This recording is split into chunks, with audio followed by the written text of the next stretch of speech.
During his inauguration speech, President Obama referred to Khe Sanh as a symbol of American military sacrifice in Vietnam, a battle that all the world's major news outlets devoted 50% of their coverage to. And even President Lyndon Johnson at that time had a map of Khe Sanh set up in the White House to monitor it closely. This is more than enough for us to understand the extremely important and significant role of this battle for Vietnam and the US in 1968.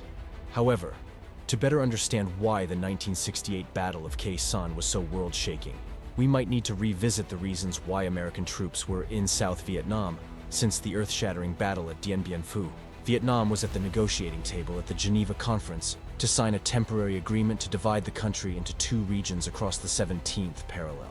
And it was clearly affirmed that this was not to be considered a political or territorial border, but merely a temporary division, a free general election to unify the country in July 1956. Another peculiar thing about the signing of the Geneva Accord was the provision that allowed people from both regions of Vietnam to move freely between them for 300 days. What does this mean?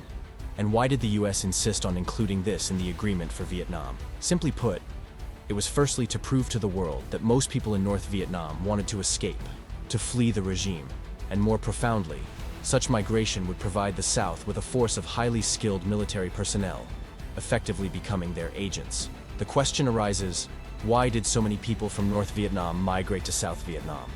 Estimates show that out of a total of 1.3 million migrants, 1 million moved from north to south, while only 300,000 moved from south to north. Largely because most of the 1 million moving from north to south were Catholics. They were influenced by their priests, who suggested that the South had a Catholic prime minister waiting for them, who would grant them fertile lands to prosper on.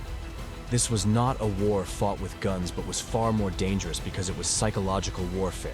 The US spread news that the North was about to repress Catholics and that Christ had moved to the South. The Virgin Mary had left the North. Returning to the Geneva Accord, of course, no general election ever took place, and Ho Chi Minh of Vietnam had predicted this immediately after the Battle of Dien Bien Phu because the US had funded 80% of France's war efforts in Vietnam, and, of course, he who paid the piper calls the tune. So, after the victory at Dien Bien Phu, there was no cause for immediate celebration because it was necessary to prepare to fight the US next. Ho Chi Minh's predictions were not wrong when the US established the puppet regime of Ngo Dinh Diem, an election so blatantly rigged that Diem won 98.2% of the vote, whereas not long before, the then US President Eisenhower had stated that no one could receive more than 90% of the votes in a free election. The rigged election was exposed when it turned out Diem received over 600,000 votes in Saigon, while only 400,000 were registered voters.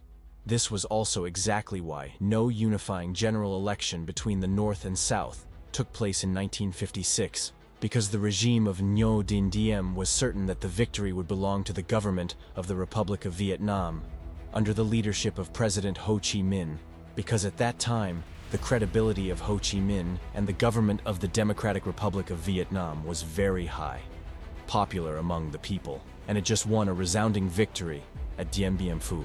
Even US intelligence had concluded that if an election were held, at least about 80% of the population would vote for President Ho Chi Minh. The essence of the US breaking the commitments in the Geneva Accord was because the US was too afraid of a domino effect that could occur in Vietnam, Laos, and Cambodia. Because if Vietnam were unified, the country would stimulate the communist movement and the national liberation movement worldwide.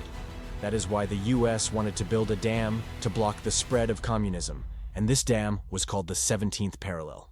Also, because of too much faith in this domino theory, all 5 US presidents during this period had to face defeat in Vietnam.